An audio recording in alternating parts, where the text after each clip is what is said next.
এ হলো রায়। এ কলকাতার খুব বড় আইটি সেক্টরে কাজ করে। একদিন বাইরে খুব বৃষ্টি পড়ছিল আর কাজের চাপও ছিল, তাই বাড়ি ফিরতে খুবই দেরি হচ্ছিল আর কোনো গাড়িও পাচ্ছিল না। বৃষ্টির জন্য রাস্তায় কোনো অটোও নেই আর কোনো অন্য গাড়িও নেই। শেষে একটা ক্যাব বুক করলো, তাও আবার শেয়ারে। ওই ক্যাবে আগে থেকে এক যাত্রী বসেছিল। সে খুব শর্ট হাইট ছিল। কিছুক্ষণ বাদেই রায়ের বাড়ি চলে আসে আর রায় গাড়ি থেকে নেমে যায়। এতক্ষণ কোথায় ছিলিস? তোকে তো আর ফোনে পাচ্ছিলামই না। কতবার ফোন করলাম, তুই ফোন ধরিসই না। মা, আজকে অফিসে অনেক কাজ ছিল, তাই তো বেরোতে দেরি হয়ে গেল। আর যা বৃষ্টি পড়ছে, কোনো গাড়ি পাচ্ছিলাম না, তাই লাস্টে একটা ক্যাব বুক করে চলে এলাম। তুই তো তোর বাবাকে একবার ফোন করতে পারতিস, বাবা স্কুটি নিয়ে আনতে চলে যেতে পারতো। যা, জামা কাপড় ছেড়ে নে, খুব ভিজে গেছিস। আমি গরম চা করে আনছি, খেয়ে নে, একটু আরাম পাবি। আরে এত বৃষ্টিতে বাবা যাবে কি করে আনতে, ভিজে যেত না, তাই আর ফোন করিনি। আচ্ছা ঠিক আছে, আমি আসছি। হ্যাঁ রে রায়, তুই এত কি খোঁজাখুঁজি করছিস?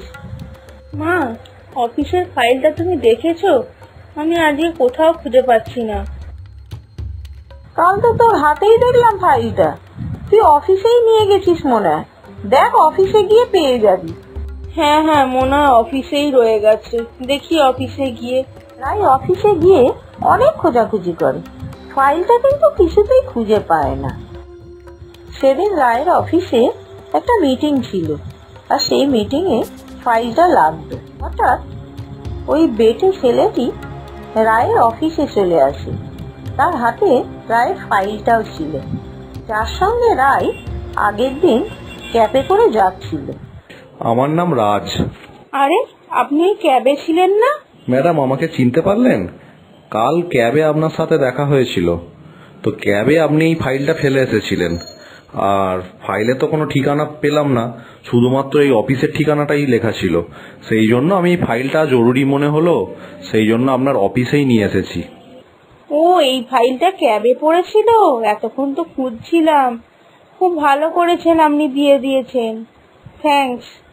এই ফাইলটা আমার খুব দরকার ছিল। ছেলেটা এতই বেটে ছিল যে অফিসের সবাই তাকে দেখে খুব হাসাহাসি করছিল। সবাই বেটে ছেলেটাকে দেখে খুব উল্টো পাল্টা মন্তব্য করছিল। সেই বেটে ছেলেটার নাম হলো রাজ। সে সবার কথা শুনে খুবই দুঃখ পেল, তারপর অফিস থেকে বেরিয়ে গেল। কিছুদিন পর রায়ের বাড়িতে রায়ের জন্য একজন সম্বন্ধ এনেছিল। সেই ছেলেটার হাইট ছিল খুবই শর্ট। সেটা শুনে রায়ের মা বিয়ে দিতে রাজি হচ্ছিল না। না দিদি, এত ছোট হাইটের ছেলে আমার রায়ের পাশে কিছুতেই মানাবে না, আপনি অন্য সম্বন্ধ আনুন। এর সঙ্গে বিয়ে দিলে আমাদের আত্মীয় স্বজন সবাই নিন্দে করবে। আন্টি, ছেলেটার নাম কি ছিল বললেন? একটু দেখা যাবে ছেলেটাকে? তার ছবি দিন না দেখি। তখন ঘটক দিদি রায়কে ছেলেটার ছবি দেখায় আর ছেলেটার নামও রাজ সেটা বলে দেয়। ঘটক দিদির কাছ থেকে ছেলেটার ছবি দেখেই রায় তাকে চিনতে পেরে যায়। আর রায় ওর বাবা মাকে সব ঘটনা বলে যে এই ছেলেটার সঙ্গে একদিন সে ক্যাবে করে এসেছিল আর এই ছেলেটাই তাকে অফিসে ফাইল দিতে গেছিল। এই সমস্ত কথা শুনে রায়ের বাবা মা এই বিয়ের জন্য রাজি হয়ে যায়। তারপর তারা একদিন দেখা করতে যায়।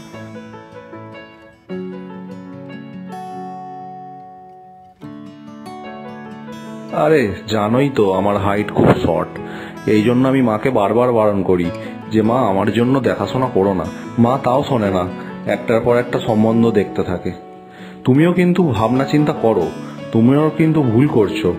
এই শর্ট হাইটের জন্য তুমি যদি আমাকে বিয়ে করো, তারপরেও কিন্তু সবার কাছ থেকে তোমাকে কথা শুনতে হবে, সবাই হাসাহাসি করবে, তোমাকে নিয়ে মজা করবে। রাজ, তোমার ব্যবহার দেখে আমার তোমাকে খুব ভালো লেগেছে, তাই আমি বিয়েতে রাজি হয়েছি। আমাকেও কিন্তু জোর করছে না বিয়ের জন্য। আমি তোমাকেই বিয়ে করতে চাই।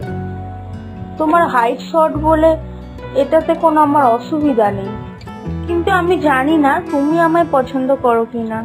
না না, তুমি একই বলছো? তোমার মতো মেয়ের লাইফ পার্টনার হওয়া তো ভাগ্যের ব্যাপার। এরপর রায় আর রাজের বিয়ে হয়ে গেল। আর বিয়ের দিন ওদের দুজনকে দেখে সবাই খুবই সমালোচনা করছিল।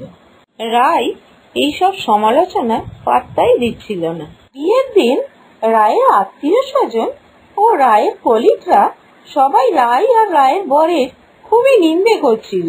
আর রায় এইসব শুনে খুবই রেগে যায়। দেখ সুইটি, তোকে বিয়েতে নেমন্তন্ন করেছি, তুই এসেছিস, খেয়ে যা। আর একটা কথা জেনে রাখ, একে আমার পছন্দ হয়েছে তাই আমি বিয়ে করেছি, আর আমিই তো ওর সাথে থাকবো। রায় যখন বিয়ে করে পরের দিন শ্বশুর বাড়ি আসে, রায়ের শাশুড়ি খুবই আনন্দ পায় আর বৌমার প্রশংসা করে। এরপর রায় ও রাজ দুজনেই দুজনের অফিসে জয়েন করে।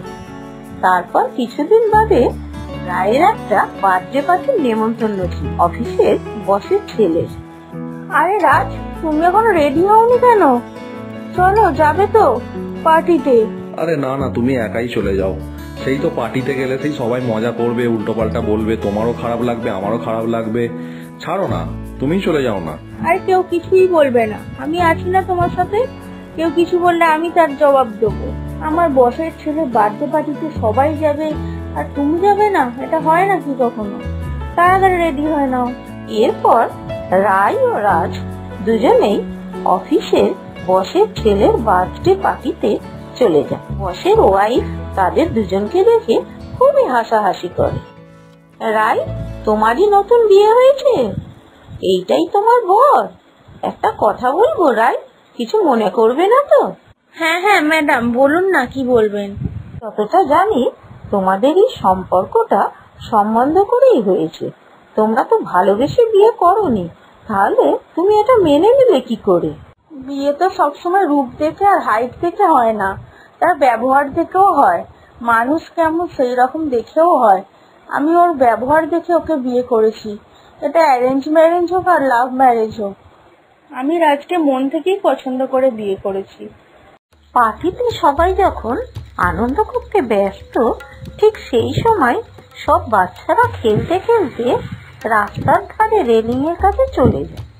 আর সেখানে বাচ্চারা খুব আনন্দ করে হৈ হৈ করে খেলাধুলা করছিল। আর ঠিক সেই সময় বসের ছেলে রেলিং বেয়ে পড়ে যাচ্ছিল। আর তখন রায়ের বর রাজ ছুটে চলে যায়, গিয়ে রেলিং থেকে হাত বাড়িয়ে তাকে ধরে নেয়। আর সেই দেখে বসের বউ আর পার্টিতে যারা যারা ছিল সবাই রাজের খুব প্রশংসা করে। সবাই বলে যে মানুষের সব সময় রূপ আর চেহারা দেখে বিচার করতে নেই, তাদের গুণটাই হলো সব থেকে বড় বিষয়। রাজ সেটা দেখিয়ে দিয়েছে। সেই থেকে রাজকে সবাই ভালো নজরেই দেখে।